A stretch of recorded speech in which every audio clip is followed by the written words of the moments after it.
Bismillahirrahmanirrahim. Assalamualaikum warahmatullahi wabarakatuh. Alhamdulillahi rabbil alamin. Wassalatu wassalamu ala asyrafil anbiya'i wal mursalin nabiyina Muhammadin wa ala alihi wa sahbihi ajma'in. Ashhadu an la ilaha illallah wahdahu la syarikalah wa ashhadu anna Muhammadan abduhu wa rasuluh. Allahumma la ilma lana illa ma 'allamtana innaka antal alimul hakim. Allahumma faqihna fi dinik wa 'allimna ma yanfa'una warzuqna al-ikhlasa fil qawli wal 'amal wa zidna 'ilman ya arhamar rahimin. طيب نواصل في قراءة اختصار علوم الحديث للحافظ أبي الفداء إسماعيل بن عمر بن كثير رحمه الله تعالى المتوفى سنة 774 من الهجرة النبوية. Masih dalam farak yang ke-12 berkenaan dengan ikhtisarul matan, di mana di antara bentuk ikhtisarul matan adalah dengan menyebutkan misluhu au nahuhu. Misluhu au nahuhu. Di mana di sini beliau sebutkan beberapa pendapat di kalangan para ulama tentang ketika seorang rawi atau ketika guru menyampaikan dua sanad dengan satu matan, ya, menyampaikan dua sanad dengan satu matan. Lantas dia menggunakan pada sanad yang kedua, dia tidak mengulangi lagi matannya, melainkan dia hanya mengatakan misluhu, yakni kalau hadisnya sama persis, matannya sama persis, atau nahuhu, kalau ada sedikit perbedaan huruf, ya, sedikit perbedaan kata sedikit, dikatakan nahuhu.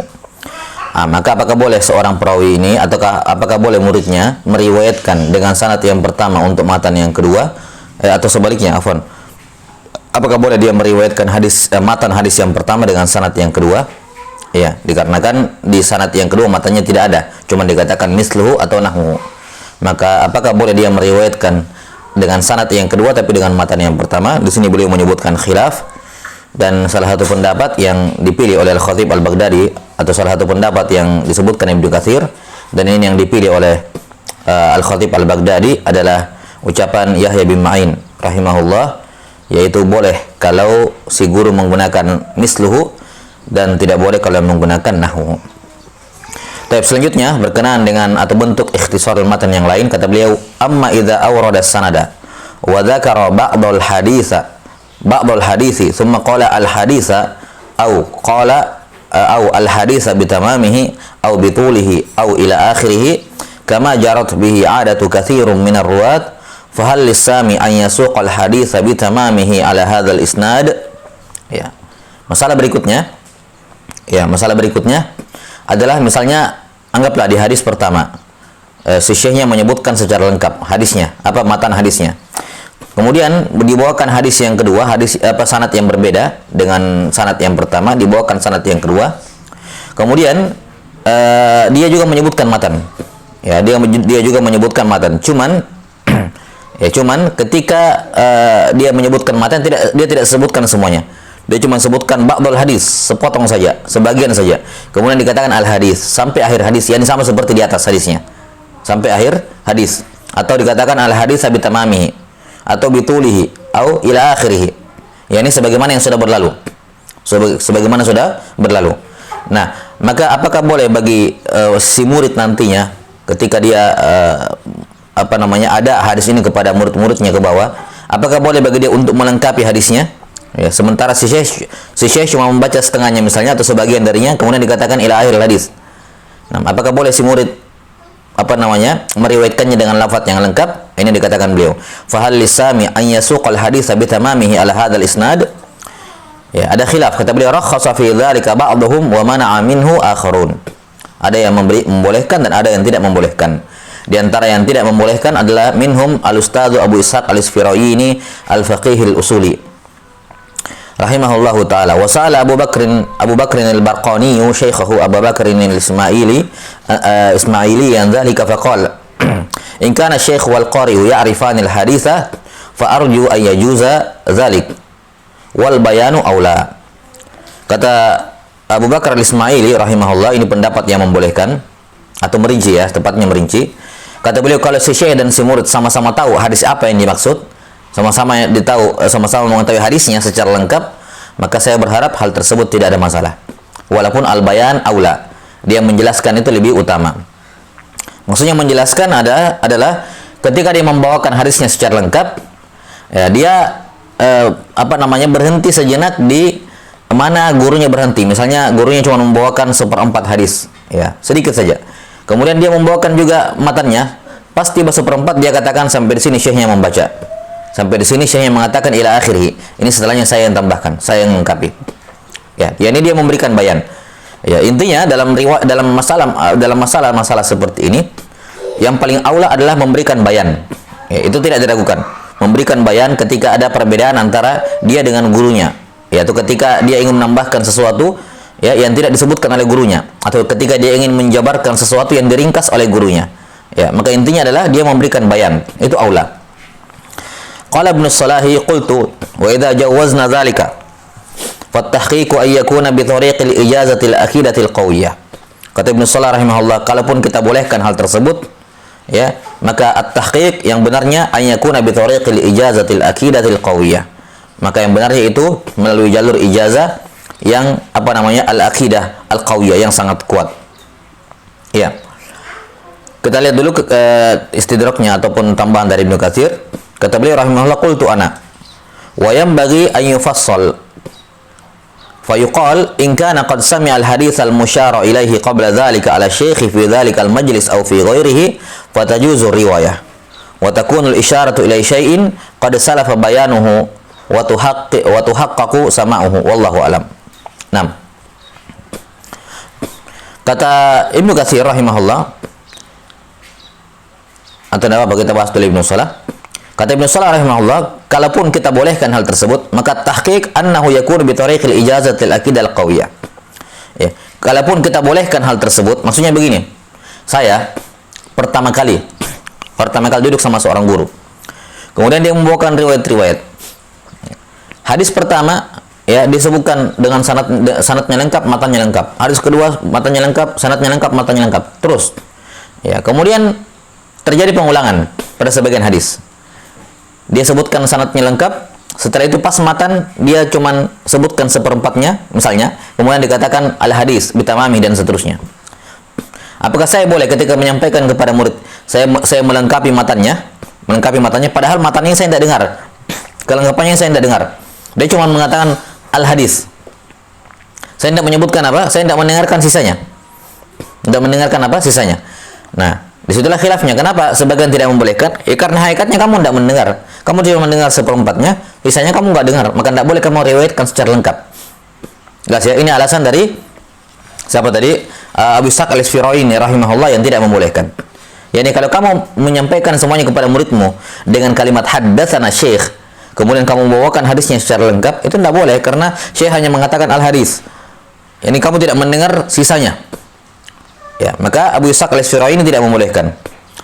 Ya. Sementara Abu Bakar al-Ismaili dia mengatakan kalau dua-duanya tahu, walaupun dia tidak dengar, tapi kalau dua-duanya tahu, maka saya harap mudah-mudahan boleh, kata beliau. Walaupun dia tidak dengar kelanjutan hadisnya kepada gurunya. Nah, sementara Ibnu Salah mengatakan boleh kalau dia punya ijazah dari gurunya. Ijazah dari gurunya. Ya. Ya, ini dia sudah punya ijazah terhadap kitab tersebut, atau mungkin di akhir majelis si gurunya memberikan ijazah terhadap apa yang didengar seharian ini. Ya, maka untuk potongan yang tidak dia dengar itu, yang 3/4 hadisnya dia riwayatkan dengan ijazah. Dikatakan di sini ijazatil aqidatil qawiyah, ijazah yang kuat. Ya. Nah, dan ini wallahu alam merupakan bentuk yang kita sudah sebutkan kemarin, di mana di antara yang masyhur di zaman sekarang, metode di zaman sekarang untuk kitab-kitab yang panjang, ya, terkadang mereka hanya mendengarkan sebagian, punya sama sebagian, kemudian sisanya ijazah. Ijazah. Ya, ini walaupun tentunya beda di sini. Ini karena meringkas, tapi intinya di sini bahwa penggabungan antara ijazah dengan sama dalam satu hadis itu masyhur. Ini disebutkan oleh Ibnu Salah rahimahullahu taala, ya, bahwa kalaupun dia mendengar setengahnya, maka kalaupun kita bolehkan dia kalaupun kita bolehkan dia membawakan sanad matan secara utuh, maka kita katakan sisanya itu dia riwayatkan dengan ijazah, kata Ibnu Salah rahimahullah. Ya, kemudian Ibnu Katsir rahimahullah mengatakan sebaiknya ditafsir, selayaknya ditafsir.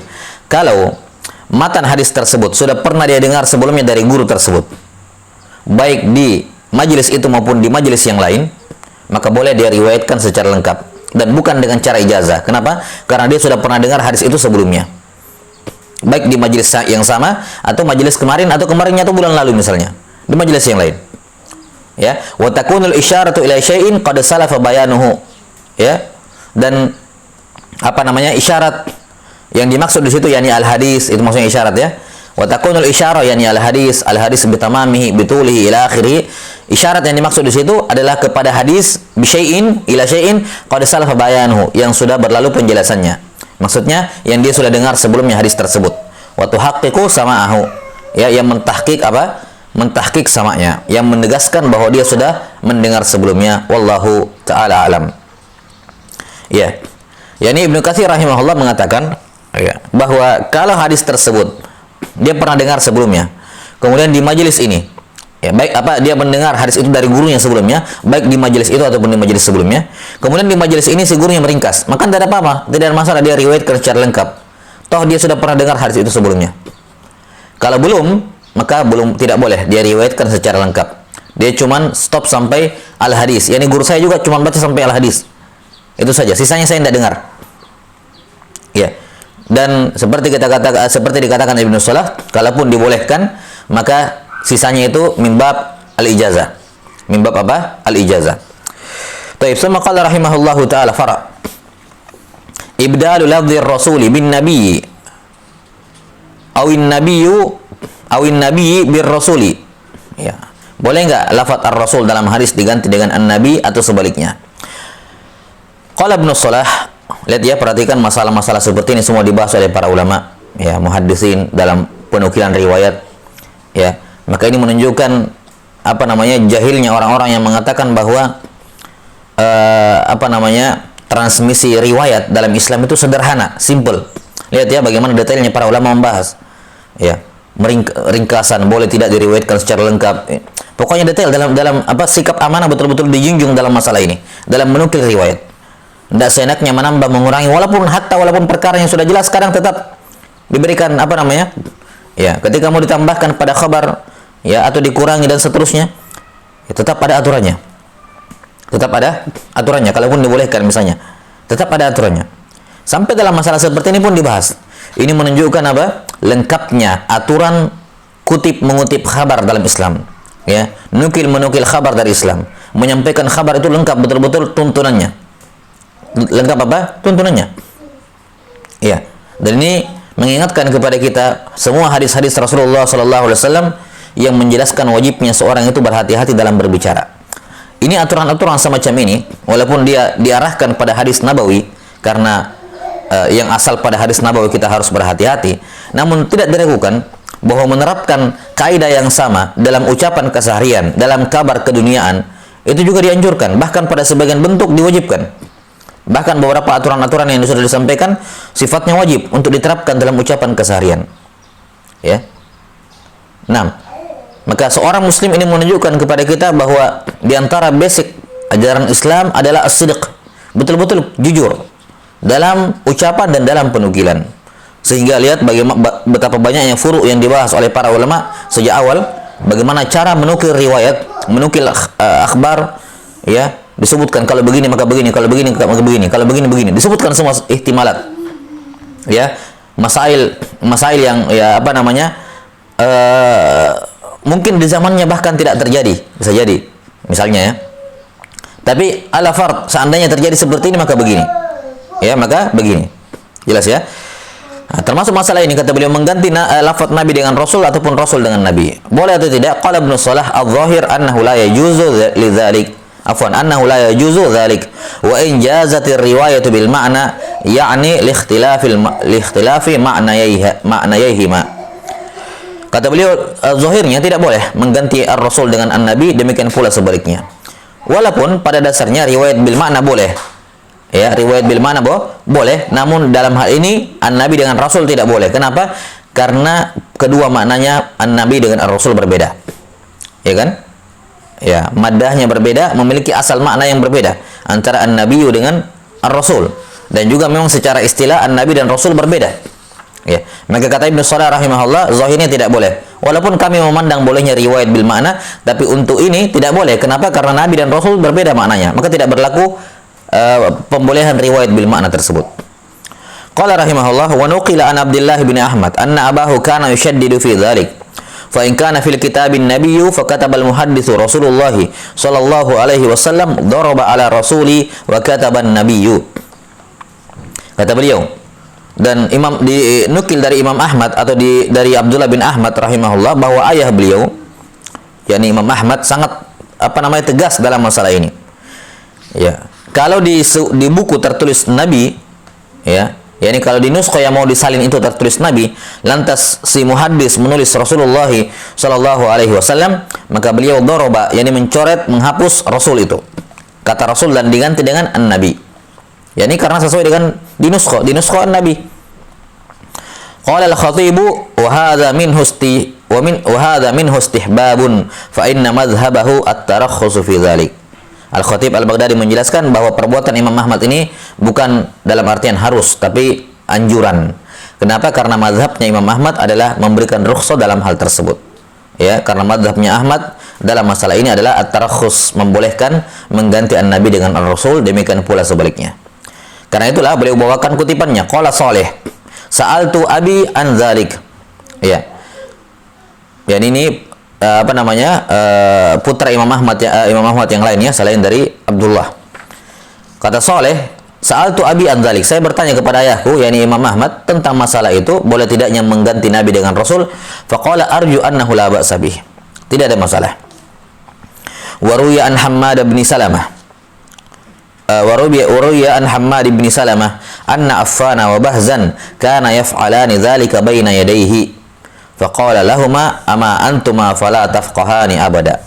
Diriwayatkan dari Hammad bin Salamah bahwa Affan dan Bahz, Affan di sini zahirnya Affan bin Muslim, ya, dan Bahz ini mungkin Bahz bin Hakim. Nah, bahwa keduanya melakukan hal ini, yakni merubah nabi menjadi rasul atau rasul menjadi nabi. Dia lakukan ini di hadapannya Hammad bin Salamah ketika menyalin hadis mungkin. Kemudian beliau berkata, kalian berdua itu tidak faqih, ya. La tafqahani abada. Ya, kalian berdua itu tidak akan jadi faqih selamanya kalau seperti ini terus. Baik. Dan sudah kita isyaratkan ya masalah ini kemarin. Dalam riwayat bil makna, di mana para ulama yang melarang mengganti nabi dengan ar-rasul, mereka berdalil dengan hadis Al-Bara, ya, Al-Bara bin Azib yang kita sudah sebutkan, ya, Al-Bara bin Azib, afwan, bi takhfifir ra, ya, Al-Bara bin Azib. Nah, pada doa sebelum tidur itu, wa bi nabiyyikal ladzi arsalt, kemudian Al-Bara beliau ingin mengganti, mengatakan, ya Rasulullah, bagaimana kalau wa bi rasulikal ladzi arsalt? Kata beliau, la wa nabiyyikal ladzi arsalt. Ini dijadikan dalil oleh sebagian ulama yang melarang mengganti an-nabi dengan ar-rasul. Hanya saja tentunya ini berbeda ya istidlalnya, berbeda wajahnya. Karena hadis ini berbicara mengenai lafaz yang yuta'abbadu bihi, maka tidak boleh diganti-ganti. Adapun dalam sekedar ditulis, yakni qala Rasulullah sallallahu alaihi wasallam atau qala Nabi sallallahu alaihi wasallam, maka ini bahkan tidak masuk dalam matan, ya kan? Maka seperti yang dikatakan oleh Imam Ahmad rahimahullah, arju annahu la ba'sa bih, ya, bahwa pada dasarnya itu tidak bermasalah, walaupun sekali lagi al-aula at-taqayyud bir-riwayah, ya, bin nuskhah itu lebih aula, ya, terbatas ataupun menyesuaikan dengan riwayat dari gurunya. Yang dia dengarkan dari gurunya pakai nabi, ya dia pakai nabi juga, pakai rasul ya rasul, itu lebih utama. Demikian pula kalau dia menyalin nuskhah. Taib. Summa qala rahimahullahu taala fara.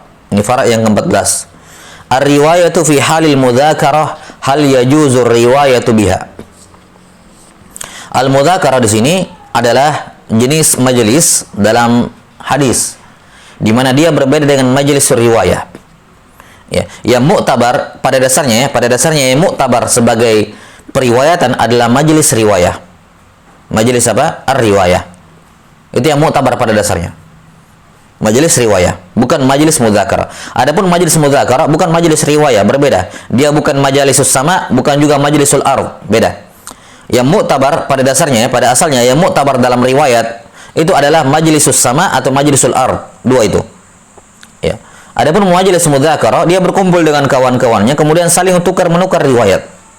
Ya, bukan dalam majelis formal seperti majelis riwayat. Duduk-duduk kemudian sharing hadis yang didengarkan atau ada hadis-hadis yang kira-kira kami belum pernah dengar disampaikan. Ya, disampaikan. Kemudian yang lainnya juga mengatakan saya juga punya riwayat disampaikan. Ya, saling sharing riwayat. Jelas sampai sini ini namanya mudzakarah. Dan tentunya dalam hal mudzakarah seperti ini mereka lagi santai. Mereka cuma memanfaatkan waktu untuk sengaja duduk kemudian share, ya, saling berbagi riwayat. Sehingga kata para ulama, majelis mudzakarah ini tidak sekuat majalisus sama dan majalisul ard. Kenapa? Karena majalisus sama dan ard memang sudah bersiap nuskhonya, bersiap ini ya, diperhatikan, dibacakan baik-baik. Sementara majelis mudzakarah mereka tidak memaksudkan dengannya asalnya, tidak memaksudkan dengannya riwayat, cuma share saja. Ya, sehingga kadang ketika mereka men-share mereka ada bentuk dalam tanda kutip nau' minat tasahul ya. Maksudnya kadang mereka tidak bawa kitabnya. Ya, padahal mungkin dia tidak terhafal dengan baik, cuman dikatakan ada yang seperti ini riwayatnya, sanadnya seperti ini. Dia tidak muqabalah, tidak cek dan seterusnya. Ya, sehingga memungkinkan salah, memungkinkan keliru dalam majelis mudzakarah. Nah, makanya di sini dibahas apa hukumnya meriwayatkan dari seorang guru atau seorang kawan hadis dalam majelis mudzakarah. Apakah boleh? Haka Ibnu Salahi an Ibni Mahdi wa Ibn al-Mubaraki wa Abi Zur'ata al-man'a min at-tahdits biha lima yaqa'u fiha min al-musahalah wal hifdzu khawan. Ini ya. Ibnu Mahdi, Ibnu Mubarak, Abu Zur'ah Razi rahimahullahu taala melarang. Kenapa? Karena jelas di situ ada bentuk al-musahalah dan al-hifdzu khawan, yakni dia tidak mengecek apa hafalan yang disampaikan. Ini kan juga berbagi faedah saja. Ya sudah, apa yang saya ingat saya sampaikan. Sementara kata beliau al-hifdzu khawan. Ya, hafalan itu pengkhianat. Dia kira dia hafal padahal belum tentu begitu yang sebenarnya. Mungkin ada yang kurang, mungkin berlebih dan seterusnya. Ya. Maka ini sejumlah ulama melarang.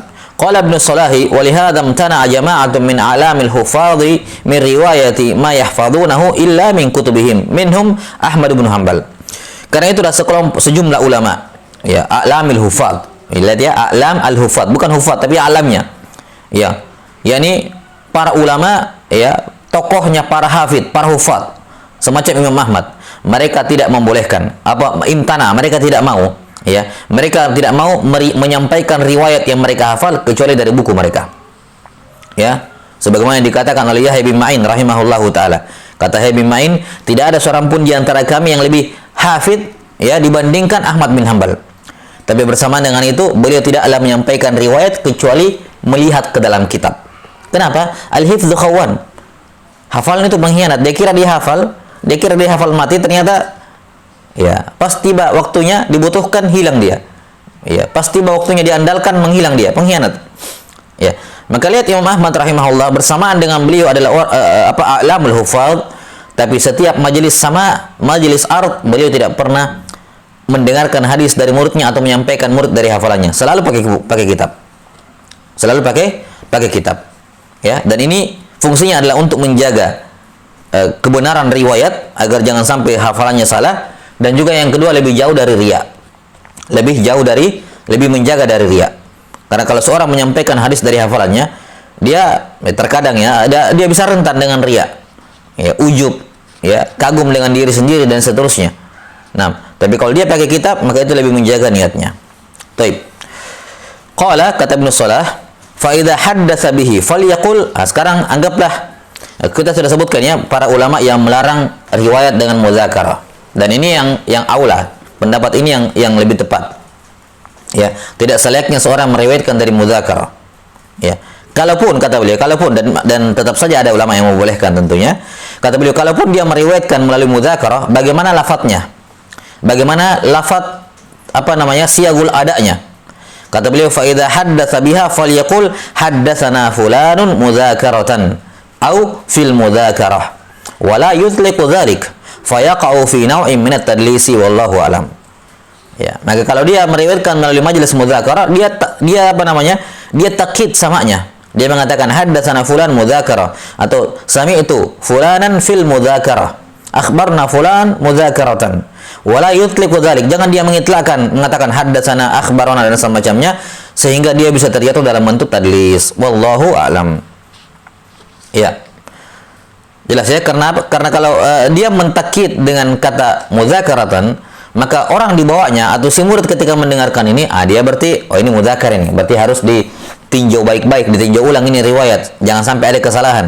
Tidak mesti ada kesalahan dalam mudzakar, itu tidak mesti, cuma rentan kesalahan. Maka ketika dia mendengar gurunya bahwa dia mendengar hadis itu dari mudzakar, maka si murid akan intibah dengan itu. Oh, ini mudzakar. Kita butuh cek baik-baik. Ya, nggak langsung diterima sebagaimana kalau dia menggunakan haddatsana atau akhbarana, karena majelisnya beda. Ya, majelis mudzakarah beda dengan majelis sama atau majlisul ard.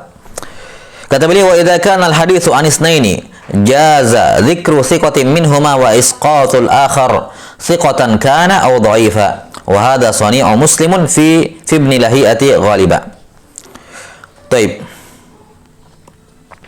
Saya nggak tahu apa wajahnya disebutkan di sini. Karena masih dalam far' yang ke-14, padahal hubungannya nggak berhubungan ya. Ya, ini selayaknya dijadikan far' yang ke-15. Ini selayaknya dijadikan far' yang ke-15. Wallahu alam. Kata beliau, kalau seorang rawi meriwayatkan dari dua orang guru, ya, dari dua orang guru. Nah, maka boleh menyebutkan yang siko saja. Ya, yang siko saja salah satunya dan mengugurkan yang lain, tidak menyebutkan yang lain. Ya, baik dia itu siko ataupun dhaif. Baik gurunya yang satu itu yang dia gugurkan siko atau dhaif. Nah, kenapa? Karena sudah ada yang siko. Ya, kalimat di sini jaza boleh. Artinya pembolehan di sini bukan bermakna demikian cara periwayatannya. Sekali lagi al-aula adalah dia menyebutkan semua gurunya tentunya. Dari mana dia meriwayatkan. Tapi kalau dia jadi begini gambarannya. Jadi dua guru ini punya sanad yang sama. Kita sudah sebutkan kemarin kalau dua guru sanadnya berbeda, tidak boleh sekedar digabung kalau dia bukan hafid. Jelas ya? Tidak boleh digabung kalau dia bukan hafid. Ini surahnya ini seperti ini. Di majelis sama ada dua orang guru yang hadir bersamaan dan sanad mereka sama. Sanad mereka sama. Jelas sampai sini ya? Sanad mereka sama. Nah, maka ketika misalnya saya berguru atau kami datang ke majelis sama atau ard, kemudian di situ ada dua orang guru yang mendengarkan riwayat atau kita ard kepada dua orang guru, di mana dua orang guru ini mereka qarin meriwayatkan dari guru yang sama, otomatis kan sanad mereka sama. Nah, ketika saya mau menyampaikan hadis ini kepada murid saya kelak, saya sebaiknya menyebutkan dua-duanya. Ya, menyebutkan dua-duanya, ini yang paling aula, saya sebutkan dua-duanya, kemudian dari guru yang sama. Namun apakah boleh saya gugurkan salah satunya? Kata beliau, boleh digugurkan salah satunya kalau yang dia sisakan itu sikoh. Misalnya A dengan B, dua guru saya. Saya mau pilih yang A saja dalam sanad, saya sampaikan A. Kenapa? A ini sikoh. Maka ini boleh, selama dia sikoh. Terserah, maka si B boleh digugurkan, baik dia sikoh juga atau bahkan walaupun dia dhaif juga, tidak ada masalah karena sudah ada yang menghandle ini, yang sikoh. Jelas ya? 6. Kata beliau, wa hadza suni'u muslimin fi ibn lahiyati ghaliba. Ini yang dilakukan oleh Imam Muslim dalam sahihnya pada riwayat-riwayat Ibnu Lahiyah. Sahih. Ini sudah berulang dalam Sahih Muslim beberapa kali. Sebagaimana dijelaskan oleh para ulama, ya, sering berulang dalam Sahih Muslim riwayat-riwayat di mana ada Ibnu Lahiyah di situ tapi digugurkan oleh Imam Muslim. Disebutkan mutaba'ahnya saja. Qarinnya Ibnu Lahiyah yang sama-sama meriwayatkan hadis ini dari seorang guru. Digugurkan Ibnu Lahiyah. Ya, rahimahullahu taala. Wa amma Ahmad bin Hanbal fala yusqituhu bal yadhkuruhu wallahu alam. Adapun metodenya Imam Ahmad, beliau tidak menggugurkan, tidak mewakilkan kepada salah satunya. Disebutkan saja dua-duanya. Ya, disebutkan dua-duanya agar diketahui bahwa si dhaif ini ada mutaba'ah dari sisi sikoh ini. Jelas ya? Baik. Seperti misalnya ada beberapa hadis yang Abu Hurairah dan bukan Abu Hurairah ya. Iya, atau Abu Hurairah. Abu Hurairah dan Abu Sa'id Al-Khudri radhiyallahu taala anhuma itu berapa kali barengan. Jadi duduk dalam satu majelis. Iya. Makanya dalam beberapa hadis itu kadang didapati seorang tabi mengatakan an Abi Hurairah wa Abi Sa'id, berdua. Iya. Namun kadang sebagian menggugurkan salah satunya, kadang yang digugurkan Abu Hurairah, kadang yang digugurkan Abu Sa'id. Ya, cuma disebutkan satu sahabat, padahal asalnya dia mendengar dari dua orang sahabat dari Nabi Shallallahu Alaihi Wasallam. Jelas ya. Jadi ini hukumnya dibolehkan, walaupun al-aula seperti yang diamalkan oleh Imam Ahmad adalah tetap menyebutkan dua-duanya. Nah, Allahu taala alam bisawab. Ini selesai an-nau' as-sadis wal 20. Baik.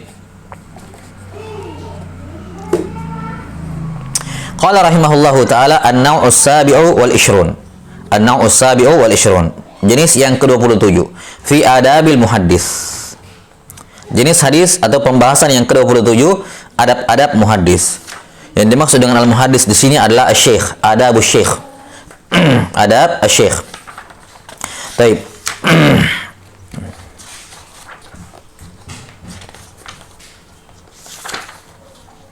Berikutnya nanti an-naw'us tsamin wal 20 fi adabi thalibil hadis, yakni adab al-muallim. Adabul muta'allim. Sekarang fi adabil muhaddis. Al-muhaddis yakni asy-syekh al-muallim. Apa adab-adab yang penting bagi seorang al-muallim al-muhaddis? Kata beliau, wa qad allafa al-khatib al-Baghdadi fi dzalika kitaban sammahu al-jami' li adabi rawi was-sami'. Ya, al-Khatib al-Baghdadi punya karya tulis dalam masalah ini, ya, berjudul al-jami' li adabi rawi was-sami'. Dan ini menjadi contoh dari karya tulis setelahnya yang menjelaskan berkenaan dengan adab-adab seorang adab-adab guru dan murid. Ya, dan di antara kitab yang masyhur dibacakan turun-temurun di majalis para ulama, bahkan ada beberapa riwayat atau beberapa majalis al-ulama, ketika ada orang yang datang berguru kepadanya ingin mengambil hadis, mengambil ilmu, maka dia disendirikan dulu di majelis tertentu tersendiri, mereka disendirikan di majelis tersendiri untuk diajarkan kitab adab. Ya, di antara kitab adab yang biasa diajarkan adalah kitab At-Tadhkirah, Tadhkiratus Sami' wal Mutakallim, karya Muhammad ibnu Ibrahim ibnu Jamaah. Ya, Muhammad ibnu Ibrahim ibnu Jamaah rahimahullahu taala. Ya. Kata beliau, kitab Al-Khatib Al-Baghdadi menulis kitab dalam masalah ini Al-Jami' li Adabir Rawi was-Sami'. Wa qad taqaddama min dzalika muhimmatun fi uyuni anwa'il madhkurah. Ya. Dan telah berlalu, ya, sebagian adab-adab itu, adab-adab yang penting itu fi uyunil anwa'il madhkurah. Baik.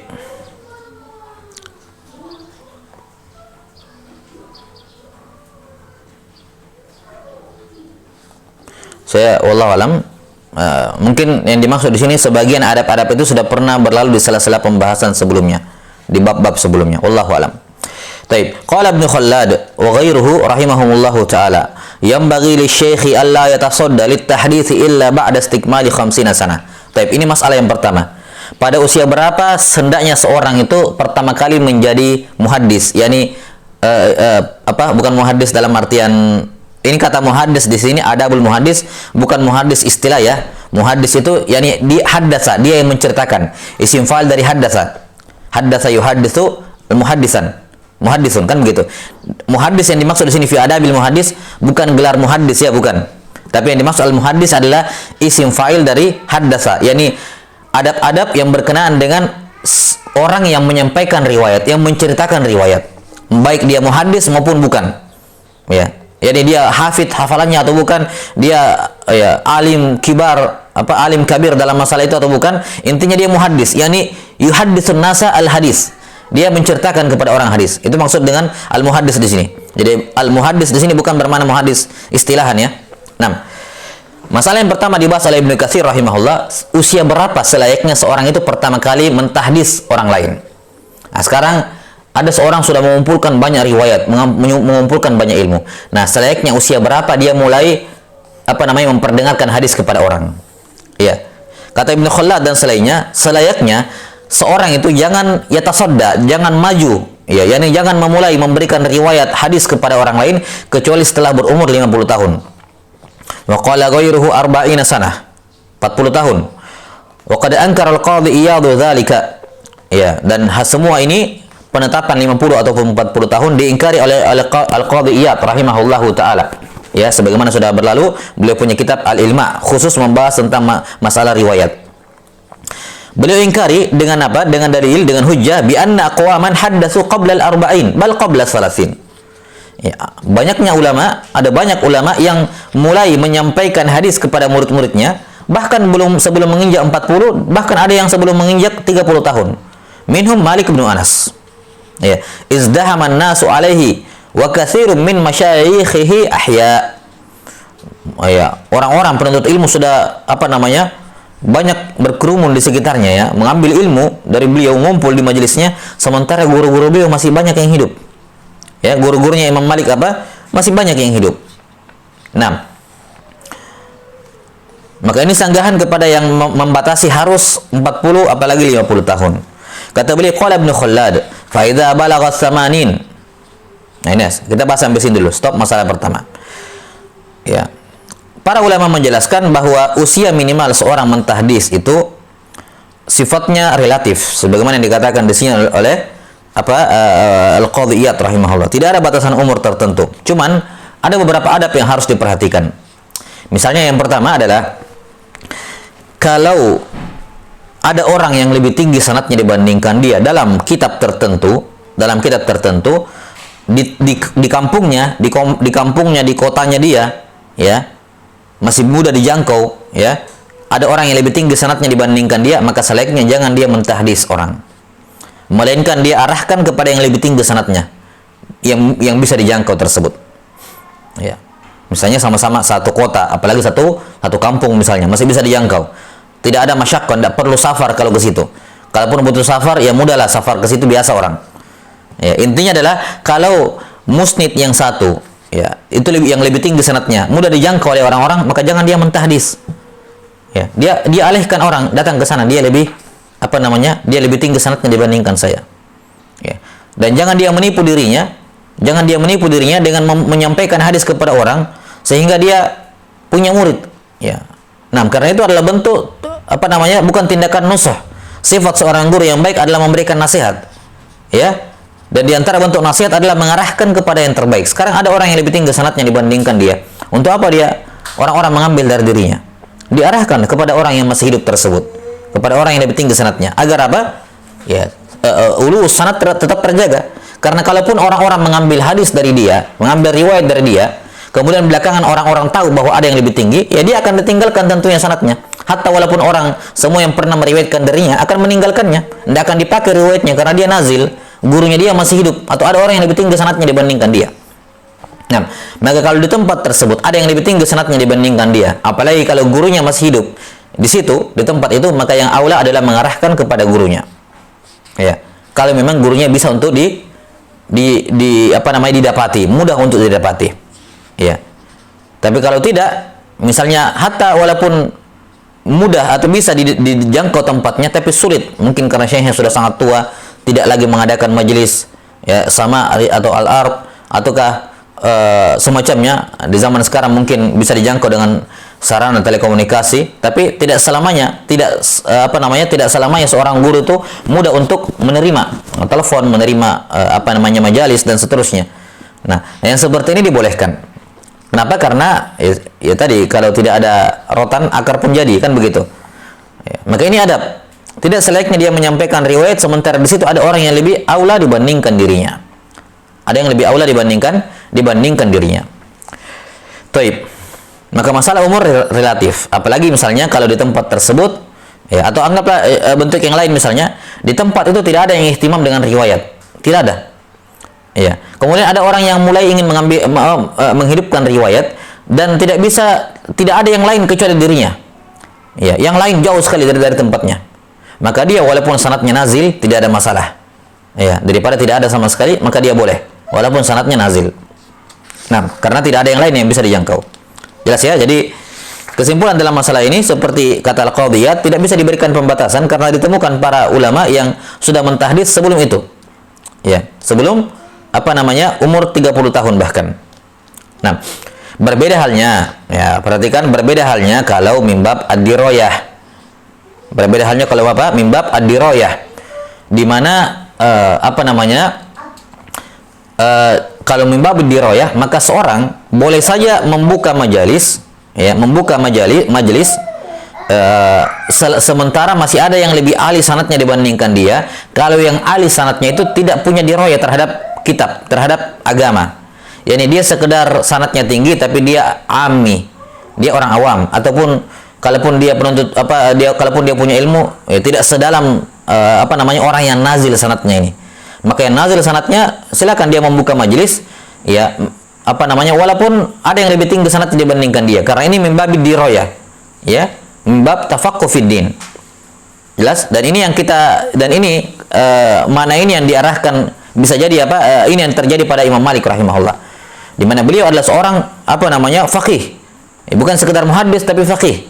Dan bisa jadi di sana guru-guru beliau masih hidup yang lebih tinggi sanadnya, tapi karena guru-guru beliau mungkin kurang faqih dalam beragama, sekedar sanadnya tinggi, maka para ulama tetap, ya, berkumpul di Imam Malik rahimahullahu taala.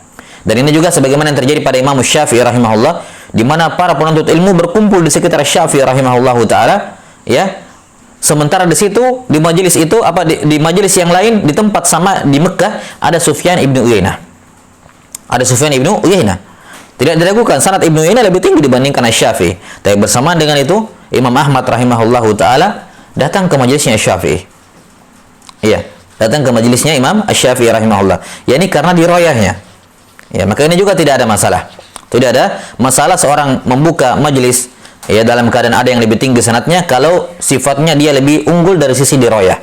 Lebih unggul dari sisi diroyah. Taib, wallahu taala alam bisawab. Sekarang masalah yang kedua.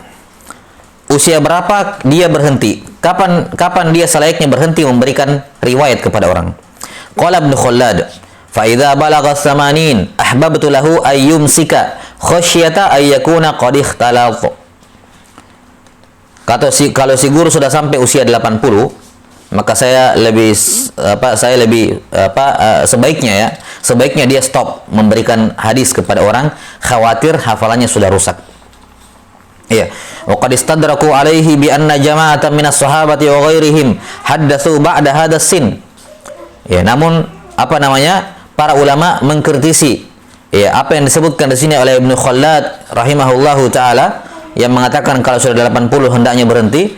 Kata beliau, dikritisi oleh para ulama dengan adanya kenyataan adanya sejumlah sahabat, ya, adanya sejumlah ulama dari kalangan sahabat dan selainnya yang mereka tetap mentahdits hadis hatta lewat umur 80 tahun. Minhum Anas bin Malik wa Sahal bin Sa'ad wa Abdullah bin Abi Aufa wa khalqun mimman ba'dahum. Ya, wa khalqun mimman ba'dahum, dan banyak yang lain. Wa qad haddatsa akharun ba'da istikmali mi'ati sanah. Bahkan ada yang genap 100 tahun dia masih menyampaikan riwayat. Minhum Al-Hasan bin Arafah wa Abul Qasim Al-Baghawi wa Abu Ishaq Al-Hujaimi wal Qadhi Abu Thayyib At-Tabari ahadu a'immati Syafi'iyah. Qultu wa jama'atun katsirun. Banyak lagi ulama yang sudah sampai 100 masih memberikan riwayat. Ya. Jelas sampai sini, ya. Dan tentunya di sini sebenarnya tidak ada pertentangan antara apa yang dikatakan oleh Ibnu Khallad. Kenapa? Karena Ibnu Khallad mengatakan khasyata ayyakuna qad ikhtalaf.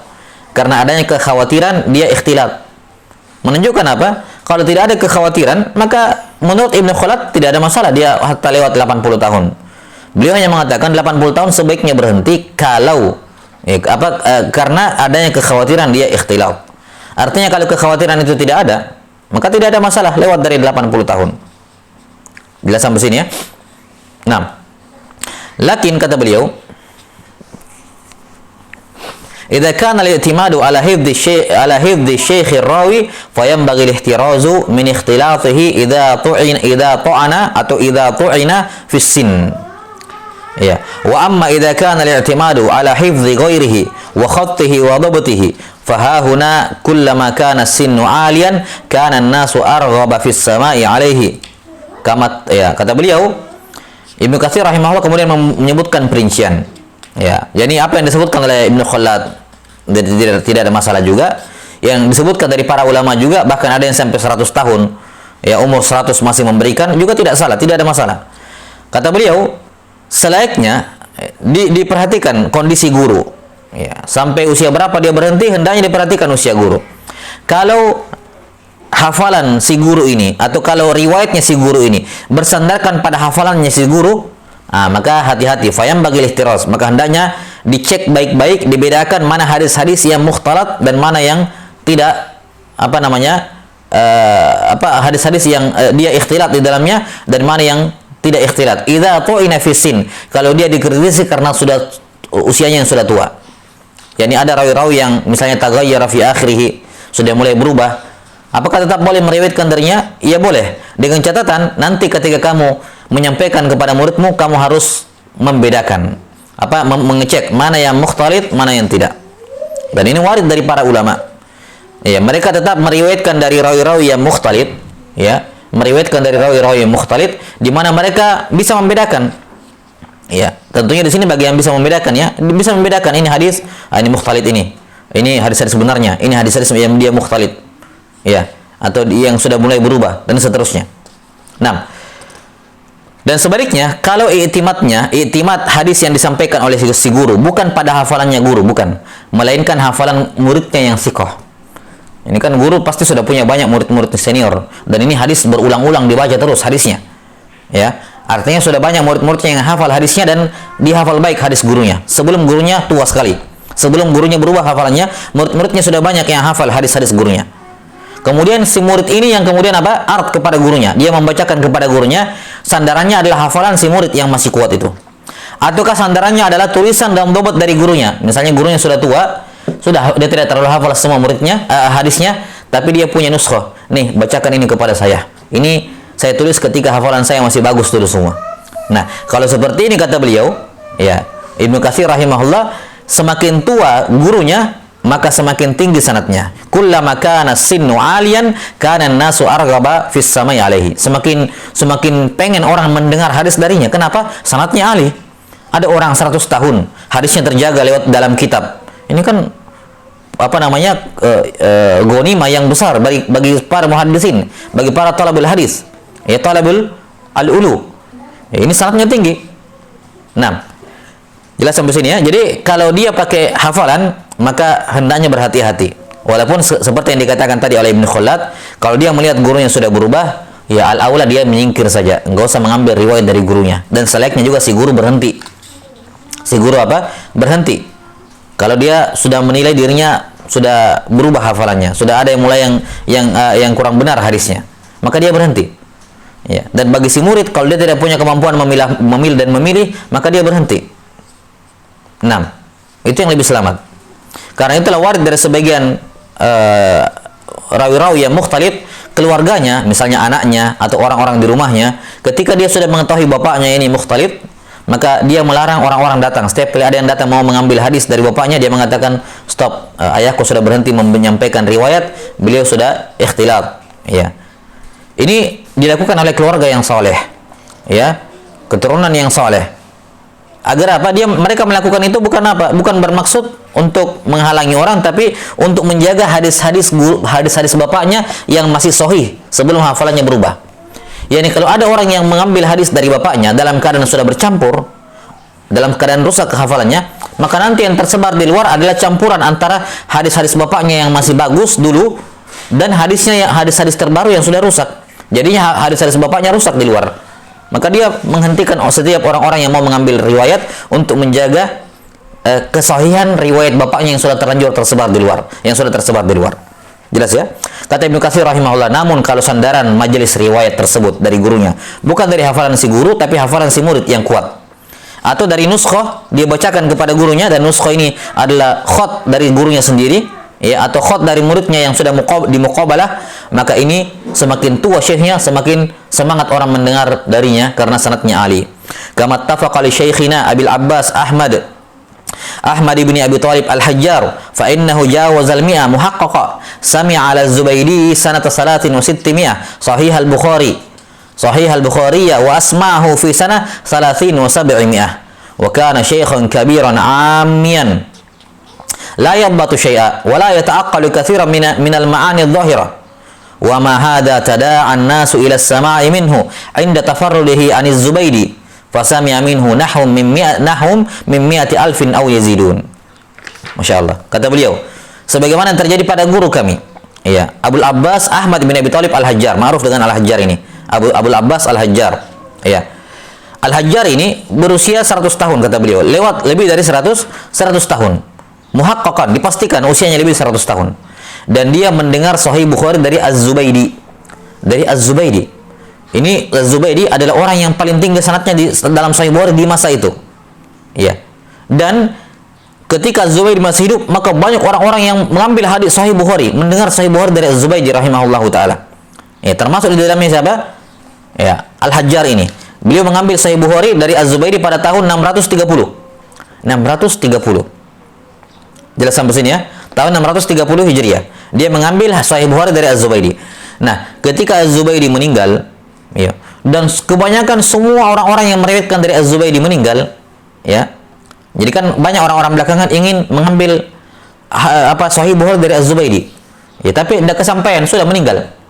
Az-Zubaidi sudah meninggal, maka apa yang terjadi? Mereka mencari tahu siapa-siapa saja orang yang mendengarkan dari Az-Zubaidi.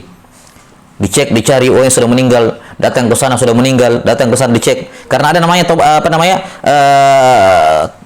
Tabakus Sama, ya kan? Ditulis nama-nama yang hadir di majelisnya Az-Zubaidi dan itu terangkum. Ya. Mereka mencari Tabakus Sama itu. Ya. Jelas ya? Mereka mencari siapa-siapa orang yang hadir di majelisnya Az-Zubaidi yang mendengar Sahih Bukhari. Ya. Dicek satu persatu oleh para ulama. Ini diantara yang menceknya seperti Ibnu Taimiyah rahimahullah, Az-Zahabi dan semacamnya. Mereka mengecek siapa-siapa ini yang bersambung sanadnya dengan Az-Zubaidi, yang ikut dalam majelisnya Az-Zubaidi yang terakhir. Nah, ternyata setelah dicek semuanya, hampir semuanya juga sudah meninggal. Hampir semuanya sudah meninggal. Ya. Jadi turun lagi satu tabaqat. Sampai kemudian tiba di namanya ini, dilihat di daftar, oh termasuk yang mendengar adalah Ahmad bin Abi Thalib Al-Hajjar. Nah, ada sebagian yang kenal, ini bukan Al-Hajjar yang sana yang sudah tua sekali, yang sudah pikul, yang sudah tua sekali. Ya. Maka mereka pun ngecek ke sana. Ya, mereka ngecek, dan begitu cara mengecek seorang syekh. Ya, apakah dia punya riwayat atau tidak? Ya, dia lihat tebak sama dari majelis yang dia ingin kejar, yang dia ingin cari. Cari nama-nama yang hadir di situ. Sesampai di sana mereka bertanya kepada Ahmad bin Abi Thalib Al-Hajjar ini, kamu pernah hadir Sahih Bukhari di majelisnya Al-Hajjar? Katanya iya, saya pernah hadir begini. Disebutkan dia diminta, dia bukan bermaksud untuk menuduh macam-macam, tapi ingin memastikan. Ya. Maka diceritakanlah momen ketika itu ada yang beliau sebutkan bahwa ada kejadian seperti ini di majelis. Kemudian sampai akhirnya beliau mengeluarkan Tabakus Sama'nya. Ya, beliau keluarkan ini, saya catat, saya hadir ini dari majelis Az-Zubaidi. Ya, Az-Zubaidi rahimahullahu taala. Maka setelah dipastikan, sudah ribuan orang datang kepada Al-Hajjar ini untuk mendengarkan Sahih Bukhari. Kenapa? Dia orang terakhir yang masih hidup yang mendengarkan Sahih Bukhari dari Az-Zubaidi. Ya. Padahal lihat kata Ibnu Katsir, wa asma'ahu fi sanah 73. Jadi dia mendengar dari Az-Zubaidi tahun 630, tertulis di Tabakus Sama'nya tahun 630. Dan dia memperdengarkan kepada kita ini, kata Ibnu Katsir, tahun 730. Jadi selisih antara dia mendengar dari Al-Hajjar dan dia sampaikan kepada Ibnu Katsir dan kawan-kawan selisihnya 100 tahun. Ini kan pasti muhaqqaq usianya lebih dari 100 tahun. Ya, dan ini sanad fi ghayatil ulu. Sanad fi ghayatil ulu. Sanad yang berusia 100 tahun.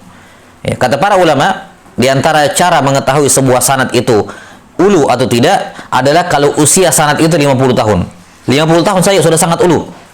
Kalau usia sebuah sanad 50 tahun, maka sudah sangat ulu. Apa maksudnya usia sanad 50 tahun? Yakni jarak antara dia pertama kali mendengarkan riwayat itu atau buku itu dengan jarak dia menyampaikan kepada muridnya, itu jaraknya sudah 50 tahun. Jaraknya 50 tahun. Nah, kalau sudah 50 tahun itu sanadnya sudah alih. Misalnya kalau dia mendengar hadis pada usia 30 tahun, mendengarkan sebuah kitab pada usia 30 tahun, maka kapan dia menyampaikan pada usia 80 tahun, maka dia alih. Maka ini sanad yang sangat alih. Jelas ya? Ya, ini bukan larangan dia menyampaikan sebelum-sebelumnya. Silakan.